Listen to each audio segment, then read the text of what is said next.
Сайн байцгаана уу, та бүхэнд энэ өдрийн мэндийг хүргэе. Миний бие ганц чимэг Зинт клиникт хөдөлгөөн цэцлэл мэрэгчлэр ажилладаг юм хүн байна.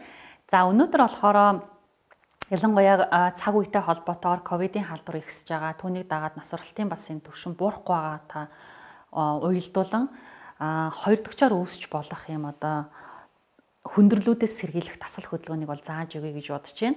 За үүнд юу гэхээр удаан хугацаанд хэвтрийн дэглэм барьсанаас болж өөрөөр хэлбэл эмнэлэгт одоо удаан хэвтсэнс болж үүсэх үл ашиглах хам шинжүүд гэж байдаг. За үүний нэг нь гүний вены тромбоз үүсэх.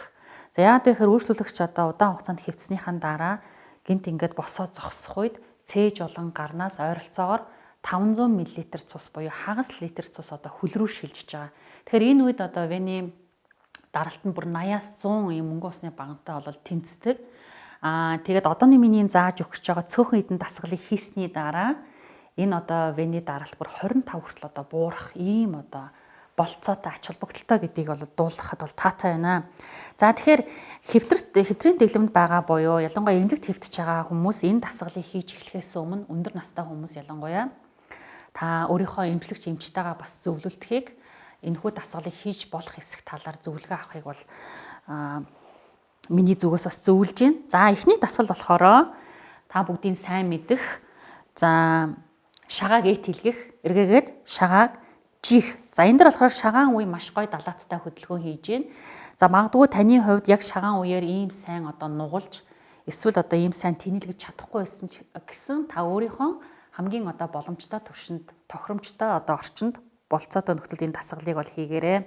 За ингээд энэ дасгалыг хийж байгаа үед би үйлчлүүлэгчийн шилбэний арын булчин дээр гараа тавьж үзэхэд булчингийн агшил бол маш сайн бол орж ирж байна. Өөрөөр хэлэх юм бол ясны сэргэжилт хаана үүсдэг вэ гэхээр жингүүдлийн одоо үед эсвэл одоо хөдөлгөөн удаан хоригдох үед дасгал хөдөлгөөн хийхгүй байх үед биеийн жинг одоо удаан хугацаанд хөл дээр авахгүй байх үед энэ ясны сэргэжил бол үүсэж байгаа.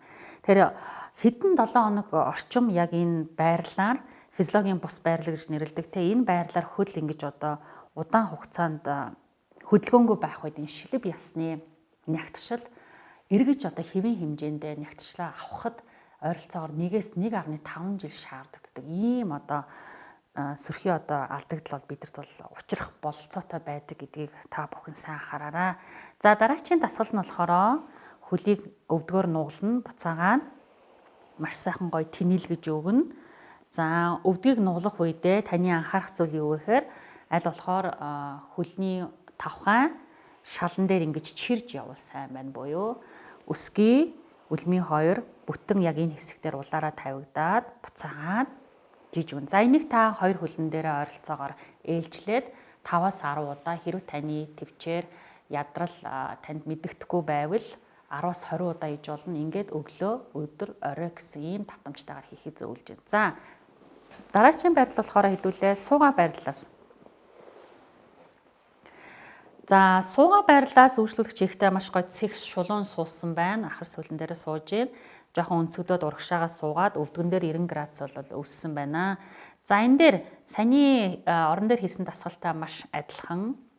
За үлми дээр босголоо, буцаагаад булгаж байна. За энэ үед үйлчлүүлэгч өөр бас мэдэрдэг. За миний шилбэний энэ булчингаар халууд өвж байна. Булчингийн агшилтууд орж иж гэдэг чинь та дасгалыг зөв хийж байна гэсэн үг байна. За орноос унах эрсдэл байгаа бол ялангуяа удаан хугацаанд хэвтэрд байсан дараа гинт огцон босох үед толгой иргэдэг, дотор мухаа оргидог. Тэгэхээр тэнцвэр алдалтаас сэргийлж орноосоо ингэж одоо барьж өгж өөртөө тогтвортой, тогтухтай хийхийг зөвлөж байна. За хэрвээ та босод зогсоод хийж чадна гэвэл тулгуурыг ашиглаад сандалны одоо бариулыг ашигласан ч гэсэн болно. За яг саяны дасгалыг босоо байрлалаас бол одоо хийж үзүүлж байна. За энэ дасгалыг хийхэд нэг анхаарах зүйл нь юу гэхээр үйлчлэгчийн гаргадаг нийтлэг алдаа. Хүмүүс үлми дээр зогсохдоо урагшаагаа хазаагаад байдаг. Урагшаа хазаах нь дасгалын ач холбогдлыг бууруулж байгаа учраас та өндөр болох буюу дээшээгээ тааз чиглэл рүү маш гоё одоо цэх босож өгөх нь бол үнэхээр үр дүнтэй байдаг. За үйлчлүүлэгч энэнгээр мэдэрч байна уу те? Булчин агшиж гин, халуун оргиж гин, хамгийн сайнараа хийн, буцаагаад аажуу буулгана. За мөн энэ дасгалыг 10-аас 20 удаа хийгээд өдөр, өглөө, орой гэсэн юм татамжаар хийж болох юм байна. За энэ дасгалын дараагийн нэг хувилбар нь болохоор арай илүү жоохон хөндрүүлж өгж гин. Өөрөөр хэлэх юм бол биеийн жинг хоёр хөлн дээрээ биш нэг хөлн дээрээ ачааллыг аваад нөгөө хөлөө өргөөд за тулах талбайг ашиглаад дасгалыг хийнэ.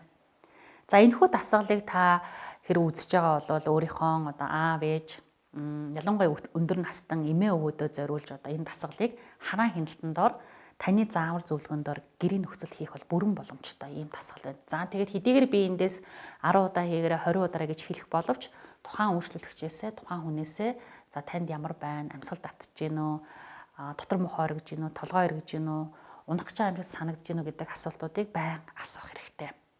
За энэ дасгалын бас нэгэн сүүлийн хувилбар нь болохоор цэг зогссон байрлалаас өсгийн дээрээ. За буцаага тавилаа. Сайн байна. Дахиад үлмийг дээш нь өргөлөө. За энд бол хамгийн том их ачаал өгч байна.